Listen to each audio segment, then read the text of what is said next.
নমস্কার বন্ধুরা, আজকে 25শে ডিসেম্বর বড়দিন। বড়দিনের শুভেচ্ছা দিয়ে শুরু করছি আমার ভিডিওটা। সকাল সকাল কিন্তু চা বসিয়ে দিয়েছি। চাটা হতে হতে মানে অনেককে দিয়েও দিয়েছি। শীতকালের চা তো আজকে খুব ঠান্ডা, তাই ঠান্ডা হয়ে গেছিলো। আমারটা আমি গরম করছি আবার। আর প্রেসারে দেখো কিন্তু আলু বসিয়ে দিয়েছি, মানে রান্না বান্নার জোগাড় শুরু করে দিয়েছি। আর এখানে নিচেও কিন্তু আনাজপাতি বের করেছি যে কাটতে থাকবো। তারপরে দেখো বাজারও এসে গেছে। বাজারে আজকে বেশি কিছু আসেনি, এসেছে 3খানা বেগুন আর একটা হাতির মাথার মতো ফুলকপি। ফুলকপি কিন্তু একখানা রয়েছে, তাও কিন্তু আবার আর একখানাও নিয়ে এসেছে।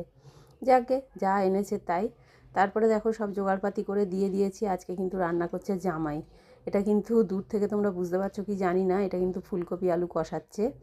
এক কড়াই হয়েছে ফুলকপি আলু কষা, আর এই যে এক বাটি হয়েছে চাটনি, কাজু কিশমিশ সব দিয়ে, আর এই যে 1 ডেচকি হয়েছে পোলাও। এই হলো দুপুরের রান্না। তারপরেই চলে গেছি দুপুরবেলা দেখো পুজো করতে। বৃহস্পতিবার বলে কিন্তু ঘিয়ের প্রদীপ জ্বেলেছি, মাকে দর্শন করো। আর আমি দুবেলাই ধূপ ধুনো জ্বেলে পুজো করি। তারপরে ভাবলাম যে বৃহস্পতিবার ফল যখন আছে, মাকে একটা ফল দিয়ে দিই। মাকে বলতে ঠাকুরকে দিয়ে দিই।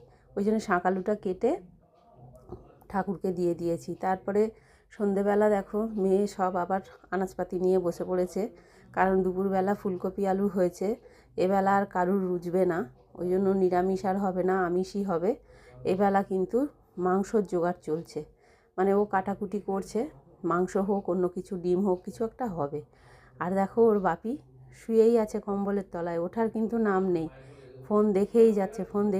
ওর বাপিকে বলছে কি হবে বলো, কি হবে বলো।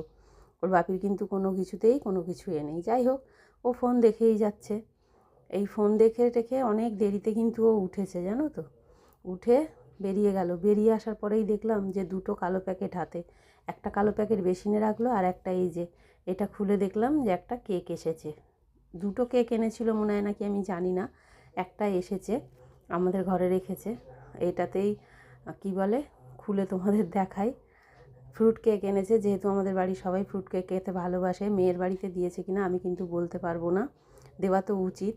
তারপরে দেখো ছেলে নিয়ে এসেছিলো মাংস, ওর বাবা কিন্তু নিয়ে আসেনি। বেসিনে যে কালো প্যাকেটটা রেখেছিল ওটা ছিল টমেটো। আর এই যে ছেলে মাংস ধুয়ে দিচ্ছে। আমি বললাম যে খুব ঠান্ডা পড়েছে, আমি পারছি না, ওই জন্য ও কিন্তু ধুয়েছে। তারপরেই দেখো মেয়ে মাংস রান্না করেছে। দুপুরের তো সব রয়েইছে, ফুলকপি আলুর তরকারি রয়েছে, আর পোলাও রয়েছে, সবই রয়েছে। যাই হোক, এই হলো আজকে আমার সারাদিন। তোমাদের কার কেমন কাটলো জানিও। তোমরা সবাই ভালো থাকো, সুস্থ থাকো, এটাই সব সময় আমি ঠাকুরের কাছে কামনা করি। যাই হোক, শুভরাত্রি।